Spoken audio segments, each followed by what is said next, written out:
हर 5 तारीख को तब से मतलब पिछले 15 साल से बंधा हुआ है।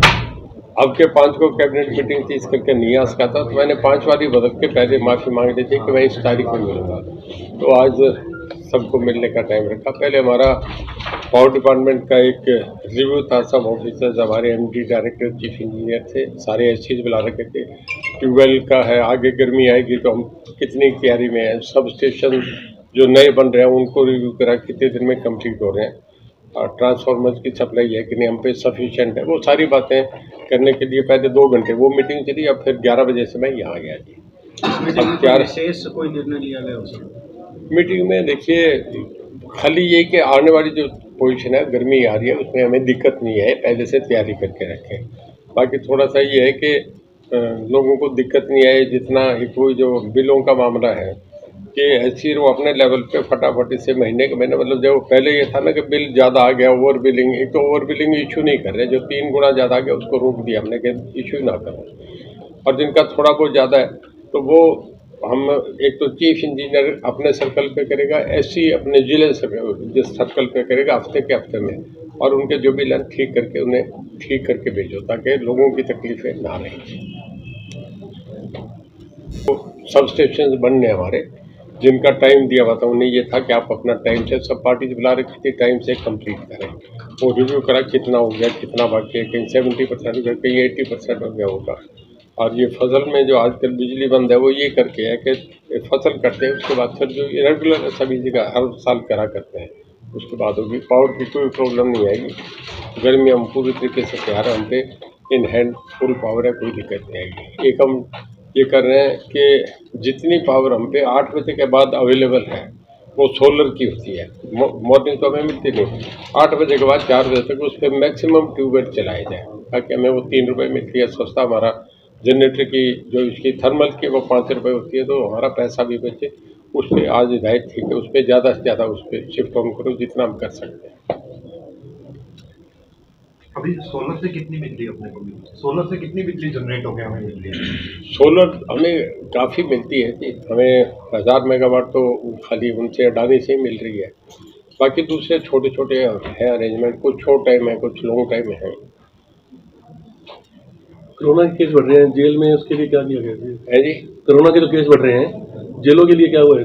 नहीं, सभी जगह आज मैं भी को साथ लेके लगा हूँ। अब तो ये तो सभी को अपने आप लोग समझदार हैं, करेंगे। अब सारी जगह जेलों के मतलब हाँ, जेलों में अभी नहीं है जी, पर दे देंगे, सब जगह करेंगे जी, क्योंकि कई चीज़ बढ़ने अभी शुरू है ना, मेरे ख्याल में कल परसों से ही ज़्यादा हुए, पहले तो नहीं थे। सर, बिजली निगम में 47 पैसे FS से बढ़ाया गया, क्या निगम लॉस में है, क्या रीजन है? क्या चीज़?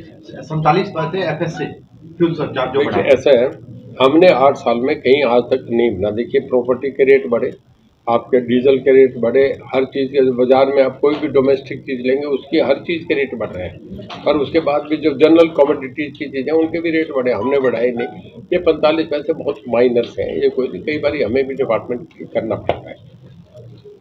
क्या बिजली निगम प्रॉफिट में है या प्रॉफिट में है बिजली निगम? बिजली विभाग हमारा प्रॉफिट में है, अभी भी प्रॉफिट में है। 2018 से पहले के जो ट्यूबवेल कनेक्शन को लेकर आज भी आपके पास कुछ शिकायत? हाँ, मैं आपसे बताऊँ, 2018 के ट्यूबवेल कनेक्शन तकरीबन हमने कर दिए। मेरे ख्याल में मुश्किल से 3 या 4% रहे हैं।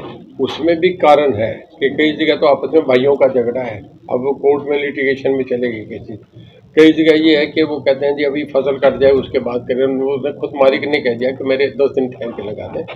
मेरे ख्याल में सारे जितने कनेक्शन थे उसमें बाकी जो है वो सारे कोई 500 के करीब केसेज हैं, जो आप समझो कि उनमें कुछ तो इस करके रुके हैं। 182 तो ऐसे हैं जिनमें उन गाँव में वो नहीं जाने देते, तो वो करके भी है, तो बाकी नहीं है ऐसा।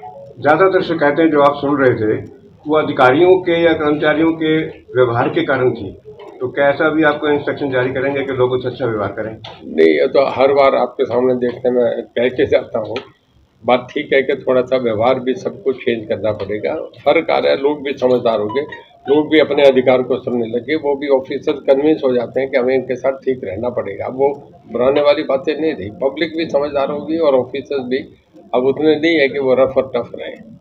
18 के बाद के जो कनेक्शन आवेदन किए ट्यूबवेल के वो कब से रिलीज करते हैं? 2018 से पहले वाले मैंने बताया ना कि तकरीबन हमारे हो गए। अब जो उसके बाद के जो आए हैं उसके लिए हम अब एक क्राइटेरिया तय कर रहे हैं कि एक तो ये व्यू आ रहा है कि हम पैसा लें काउंटर पे और उन लोगों को कहें हमारी 8 अप्रूव्ड मोटर्स हैं, ये मोटर तुम लेके जाओ अपने आप लगा लो, हमारा जेई रेजिड्यू अप्रूव कर देगा कि ये ताकि लोगों का जल्दी।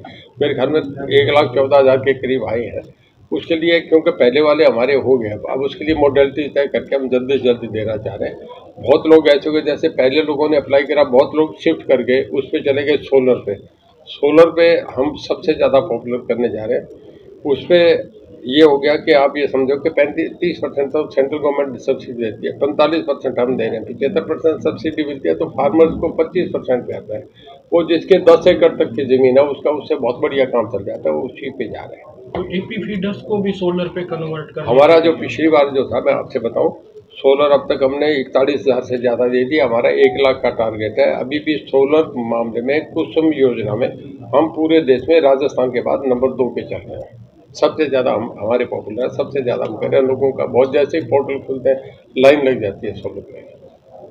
सर, लोगों की बड़ी जिज्ञासा है आपके चुनावों के लिए कि अगला चुनाव आप इंडिपेंडेंट ही लड़ेंगे या किसी पार्टी के साथ लड़ेंगे? देखिए, वो तो मौके पे उगाऊंगा। अब तो मैं 5 साल के लिए बीजेपी से कमिटेड हूँ। कह के आया था, अनकंडीशनल आया था, मेरी कोई कंडीशन ही नहीं है। वो कुछ कंडीशन लगाई, वो उनकी मर्जी, मेरी कोई कंडीशन नहीं है।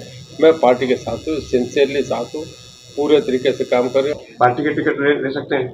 ये पार्टी का काम है, जब ऐसी स्टेज आएगी तब देख लेंगे। मुझे वो ऑफर करेंगे तो मैं जाऊंगा, ये तब की बातें हैं, तब करेंगे तो आपको बुला के कह देंगे आज ये हो गया। चुनाव कहाँ से लड़ने की इच्छा है? देखिए, अभी तक तो यही है कि मैं मेरी असेंबली से लड़ूँ। बाकी हालात से कब क्या लोकसभा लड़ना पड़े नहीं करना, ये तब की समय पे डिपेंड करता है। राजनीति संभावना का खेल है, कब क्या हो जाए तभी देखने की बात है। तो संभावनाएं आगे क्या बन सकती है? इनेलो कांग्रेस का भी कह रहे हैं, संभावना ये है कि मोदी जी रिपीट करेंगे, सेंटर में भी करेंगे, यहाँ भी करेंगे, ये हमारा मानना है। सरकार तो बीजेपी की बनेगी, दूसरी पार्टी कहीं रेस में नहीं है, कहीं कोई ना स्टेट में। ये मैं साउथ का नहीं कह सकता वहाँ क्या हालात रहेंगे, मैं यहाँ का कह रहा हूँ। हरियाणा में बीजेपी पहले भी आई, दोबारा भी फिर बीजेपी आएगी, और सेंटर में तो मेरा ये मानना है कि पहले से ज़्यादा सीट्स लेके आएगी। कांग्रेस के जो हालात चल रहे हैं आपके उड़ीसा में, बंगाल में, साउथ में बहुत बढ़ेगी। कांग्रेस के जो हालात चल रहे हैं उसके ऊपर आप? देखिए, कांग्रेस का ऐसा है कि अब वो रेस में तो है नहीं कि वो कॉम्पिटेटिव थे या सामने रेस में कहीं थी। अब उन्हें ये हो रहा है कि उधर नीतीश कुमार के उनके पोस्ट लग रहे शुरू हो गए, ममता बनर्जी उन्हें नहीं मान रही, अपोजिशन की अभी भी वो होच पोच की स्थिति है, तो फिर लोग वापस वहीं आ जाते हैं जहाँ स्टेबिलिटी दिखती है। एक गठबंधन को लेकर बड़ा विवाद हो रहा है आजकल। सांसद हैं विजेंद्र सिंह हिसार के, या उनके पिताजी विजेंद्र सिंह, वो कह रहे हैं बीजेपी को गठबंधन में नहीं चुनाव लड़ना चाहिए। आपकी क्या राय? कौन कहते हैं? सांसद जो हिसार के विजेंद्र सिंह। देखिए, ऐसा है, वो मेंबर पार्लियामेंट हैं, इलेक्टेड हैं, 8 लोगों का वोट लेके जीत के गए, वो अपनी राय रह सकते हैं, उनकी अपनी निजी राय हो सकती है, वो पार्टी की तरफ से तो नहीं बोल रहे हैं। और ऐसे मामले में कोई पार्टी का कल कोई स्टैंड ही नहीं होता कि ये है या नहीं है। पार्टी का मैनिफेस्टो जो जारी होता है उसमें ये चीज़ें आती हैं। अब उनकी अपनी निजी राय है, उस पर मैं कोई कमेंट नहीं करूँगा। उन्होंने कह दिया, क्या कहते नहीं कहते उनकी बात है। वीरेंद्र सिंह जी अपनी बात कह जाते हैं। सर, एक आप जेल बनवाने की, आपका जेल बनवाने का प्रोजेक्ट बना रहे थे। एक जेल हमारी फतेहाबाद तकरीबन क्लियर होगी, वो बड़ा जल्दी हम शुरू कर देंगे। रोहतक हमारी तकरीबन कंप्लीशन पे है, और दादरी भी हमारी है, उसमें हमें पंचायत में हम चाह रहे थे कि पंचायत से लैंड मिल जाए। बीच में एक व्यू आया था कि पंचायत ज़मीन देने को तैयार है, बाद में हमने चेक करवाया, डीसी की रिपोर्ट ये आई कि वहाँ पंचायत ज़मीन देने को तैयार नहीं, तो हमें ई ट्रेडिंग से लेना पड़ेगा, वो ले लेंगे जी। हिसार की जेल का कोई शिफ्टिंग को लेकर वो था सर, उसमें कोई निर्धारित अंडर प्रपोजल है कि दोनों जेल बिल्कुल सेंटर में आ गई, और अब ये शहर के अंदर लोगों को आवाजावी, बीच में सेंट्रल जेल शहर के अंदर भी अच्छी नहीं लगती। हमारा ये है कि बाहर कहीं ज़मीन हमें ठीक अच्छी जगह मिल जाए, तो इन दोनों जेलों की जगह हम बाहर नहीं बनाने देंगे। बहुत बड़ा सेंटर का हार्ट ऑफ द सिटी हो गया, बहुत बड़ा कॉमर्शियल प्रोजेक्ट, सरकार जो भी चाहे इसको करेंगे। ये बहुत बड़ी प्रॉपर्टीज बन गई, बाहर खुले में लोग अच्छे वातावरण में रहेंगे, बड़ी जेल बनाएंगे। जैमर्स का बार बार देख रहता है, जैमर्स का जेल में बार बार रहता है कि क्राइम जेल से चल रहा है सब कुछ, उसको लेकर देखिए, हमारी जो रोहतक जेल बन गया वो हम आपको दिखाएंगे, उसमें 50 जैमर लगेंगे, सबसे हाई सिक्योर्ड जेल होगी वो, उसमें 3 टायर सिक्योरिटी होगी, हमारी अपनी स्टेट लेवल की होगी, उसमें CRP, ITBP वो भी रहेगी, और उसमें ताकि कोई आदमी, सब जितने हार्ड क्रिमिनल्स है उसमें रहेंगे, हमारे पास कश्मीर के डेटूज है वो रहेंगे, तो वो जेल हमारी अब तक मैं समझता हूँ कि नॉर्दर्न इंडिया में एक मॉडल होगी, बहुत बढ़िया जेल होगी।